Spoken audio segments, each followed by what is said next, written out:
AI. You can give an AI a prompt. For example, how should I answer this question? Or you could give an AI the question, I want to ask how I should answer this question. What's the best way of framing that question to an AI? So you see what I did there? I asked AI for how to ask AI my question. But you can use AI to use AI, which is you couldn't use Excel to use Excel.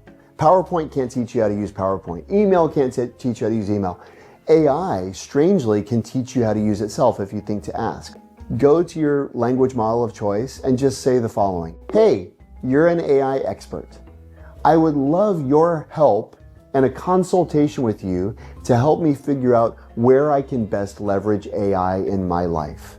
As an AI expert, would you please ask me questions, one question at a time, until you have enough context about my workflows and responsibilities and KPIs and objectives that you could make two obvious recommendations and two non-obvious recommendations for how I could leverage AI in my work. You will have one of the most enlightening and illuminating conversations you've ever had, and it's all because of AI's ability to evaluate its own work.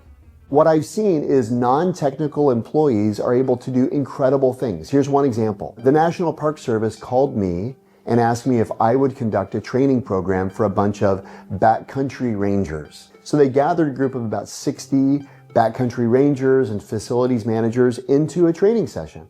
And I spent a couple of hours over Zoom teaching folks the basics of collaborating with AI. One of the people in that session was a gentleman named Adam Reimer, who works at Glen Canyon National Park. And one of the things I say is you should focus on parts of your work that you dread, parts of your work that you don't enjoy, that you think, I have to do this again.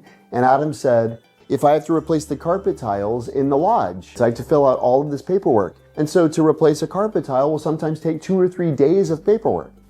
Then he thought, could AI help me write that paperwork? And in 45 minutes, he built a tool with natural language that saves him 2 days of work every day he makes a statement of work. And then listen to this. Someone got access to that tool and shared it across the other parks. There's about 430 parks in the service. The National Park Service is estimating that the tool that Adam built in 45 minutes is going to save the service 7,000 days of human labor this year. That's the kind of impact that normal professionals can have even without any technical ability, if only they're given very basic foundational training. People are wanting to learn AI and how it can be transformative for their business, but they don't have the basic language. And so while lots of organizations are asking me, how can we work with AI to transform our business? Where I have to start with them is, how do you work with AI?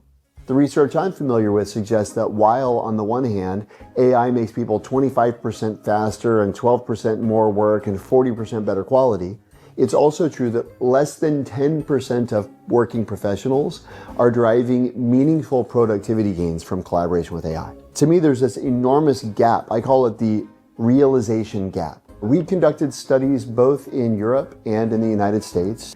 And what we found is, surprisingly, AI didn't help most people be more creative. In fact, in many cases, the people that we studied, AI made them less creative. And as we started digging into the research, we were surprised and looked at the data. We were confused because you think AI should make people more creative, not less. And we studied the underperformers and then we studied the outperformers. And what we found is the outperformers had a fundamentally different orientation towards AI than the underperformers did. Whereas the underperformers treated AI like a tool, the outperformers treated AI like a teammate.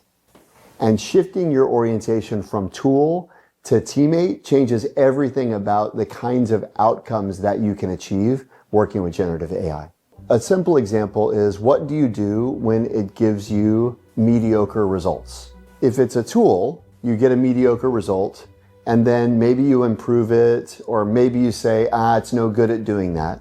If it's a teammate who's given you a mediocre result, think about the last teammate who gave you work product that wasn't sufficient. You gave them feedback. You gave them coaching. You gave them mentorship. you help them improve it. And so what we found is the people who treat AI like a teammate coach it and give it feedback, and importantly, get it to ask them questions. The fundamental orientation a lot of people take towards AI is, I'm the question asker, AI is the answer giver. But if you think about AI like a teammate, you say, hey, what are 10 questions I should ask about this? Or what do you need to know from me in order to get the best response? So things, for example, like you have a difficult conversation coming up with a coworker. Did you know you could leverage a large language model to role play that conversation?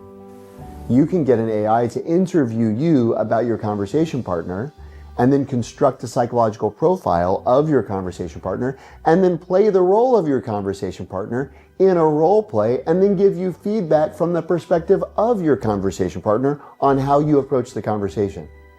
That's something you can do today.